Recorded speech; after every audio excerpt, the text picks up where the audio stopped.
Olá pessoal, sejam bem-vindos ao nosso Centro Universitário INTA-UNINTA. Meu nome é Evandro Cunha e nós estamos nessa nossa trajetória pedagógica, teológica, espiritual, falando sobre uma introdução ao estudo do Novo Testamento, né?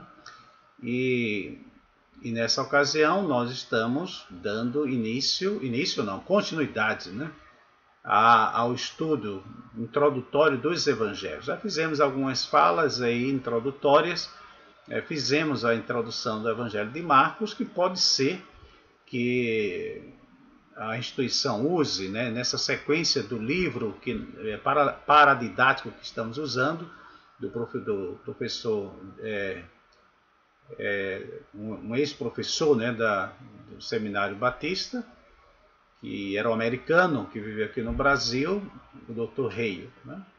Bem, mas seja como for, né, se for usado antes ou depois, se foi usado nessa sequência, você deve lembrar que a razão pela qual foi usado o Evangelho de Marcos primeiro, porque ele foi o primeiro evangelho a ser escrito, tá certo? Mas se não tiver na ordem também, isso aí não vai influenciar tanto na nossa compreensão desses livros. Bem, um outro detalhe também importante que eu gostaria de deixar com vocês é que vocês procurem entrar em contato com a instituição para que vocês obtenham os meus contatos, né? Porque alguns materiais eu não posso colocar aqui no AVA, né? Devido a questões, aí, às vezes nem tanto a questão legal, mas a questão até mesmo ética, né?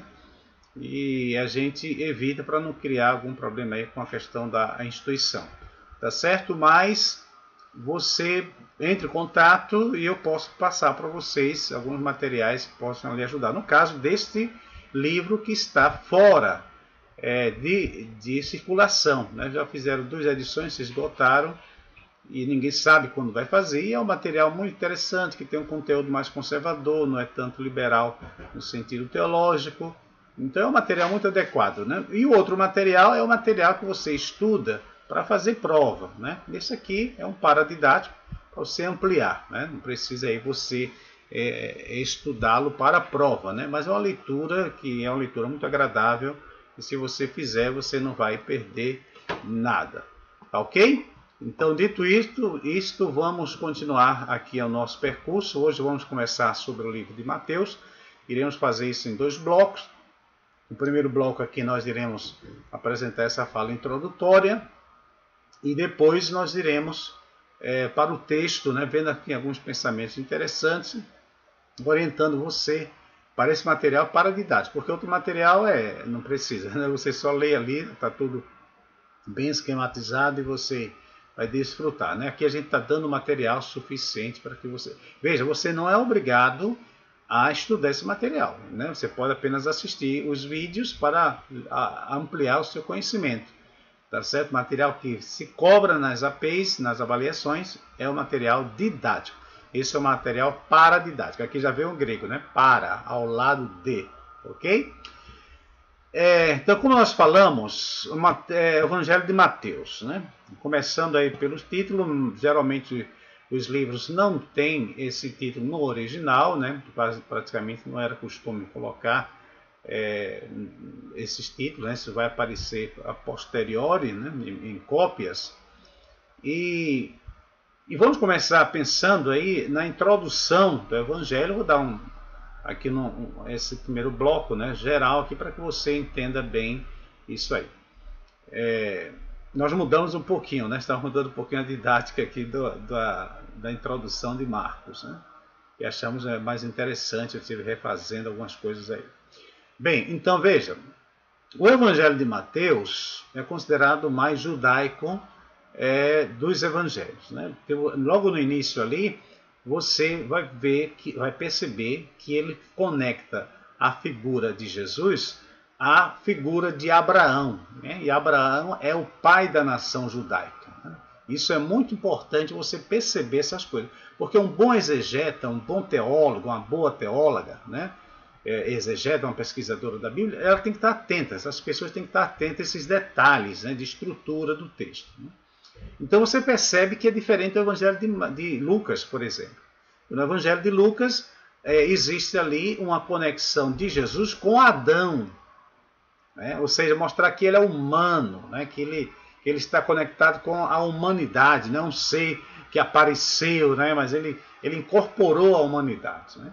No Evangelho de Mateus, ele é conectado a Abraão.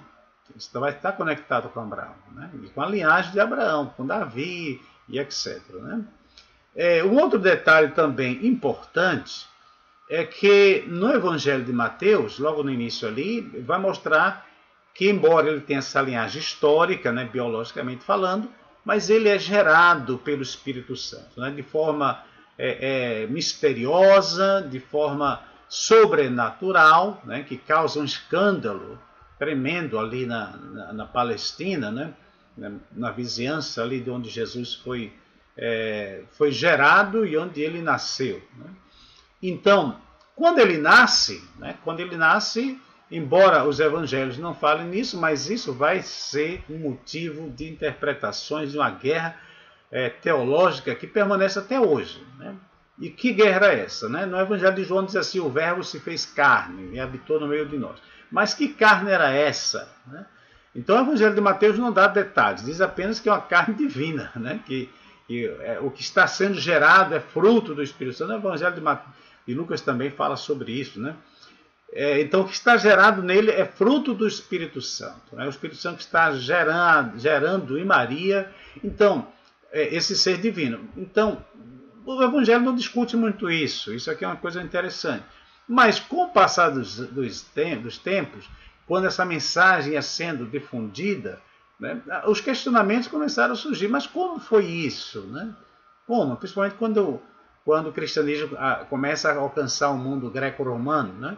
Então, como foi isso? E aí eles começam a tentar dar explicações. Né?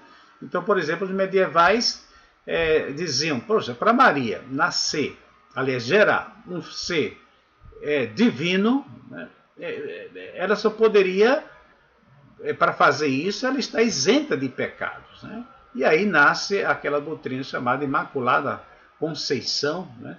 Que é a Imaculada Concepção, ou seja, que Maria era um ser sem pecado para poder gerar a mãe de Deus, né? Como diziam os teólogos, a mãe de Deus. Mas veja, isso aí é um raciocínio bem problemático, né? Porque para Maria nascer e ser um ser sem pecado, e a Bíblia disse, Paulo disse muito claro, né, que todos pecaram, né? O próprio Jesus também disse que não há ninguém bom na face da terra e tal.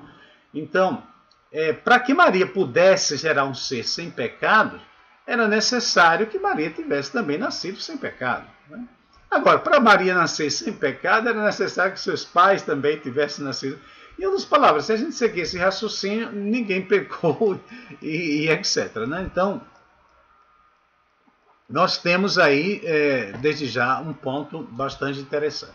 Ok, mas todo o discurso de Jesus, ele vai ser construído, né, e nós já mencionamos isso na introdução geral, que essa composição dos evangelhos, ela vai acompanhar a intencionalidade do autor, é aquilo que a gente chama de intentio operis, intentio actores, né? Autores, melhor dito.